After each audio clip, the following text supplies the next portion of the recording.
เอาอาจารย์เพิ่นเฮ็ดทางนาใส่เพิ่นเฮ็ด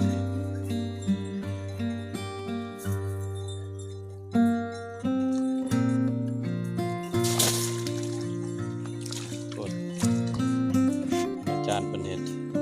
สิได้จักโตเด้งมตัวน้อยก็ปล่อย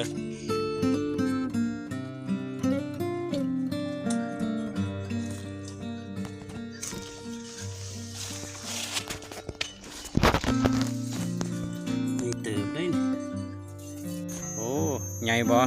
ใหญ่ขนาดปลาเค็งหน้า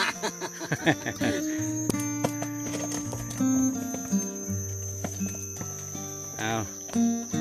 อาจารย์อิฐนาใส่เพิ่นเวียกเพิ่นมื้อนี้นะ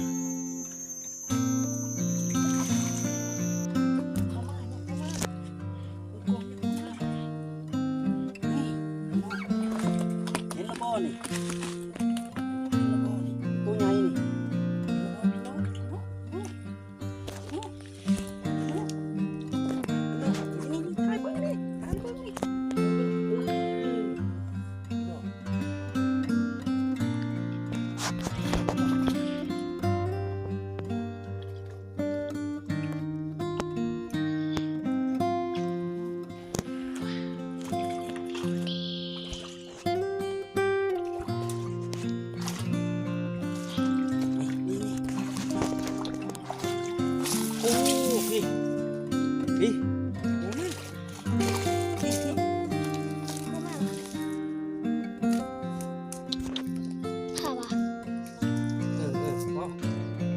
ตัวน้อยบ่เอาได้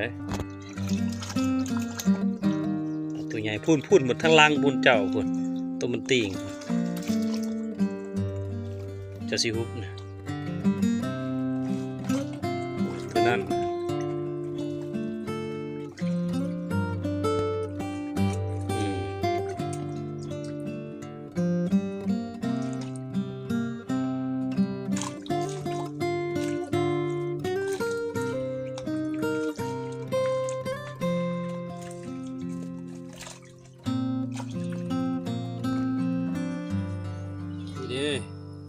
ปลาเค็งตัวบักใหญ่นี่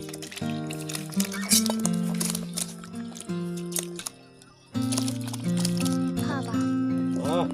ขาเด้อนี่เด้อปลาเค็งใส่ดอกปลาเค็งตัวใหญ่ๆ บ้าเขามีแต่ตัวไข่ ลูกไข่พี่นี่ปลาเค็งเด้อมีตาอาจารย์นี่อาจารย์มัดนะนี่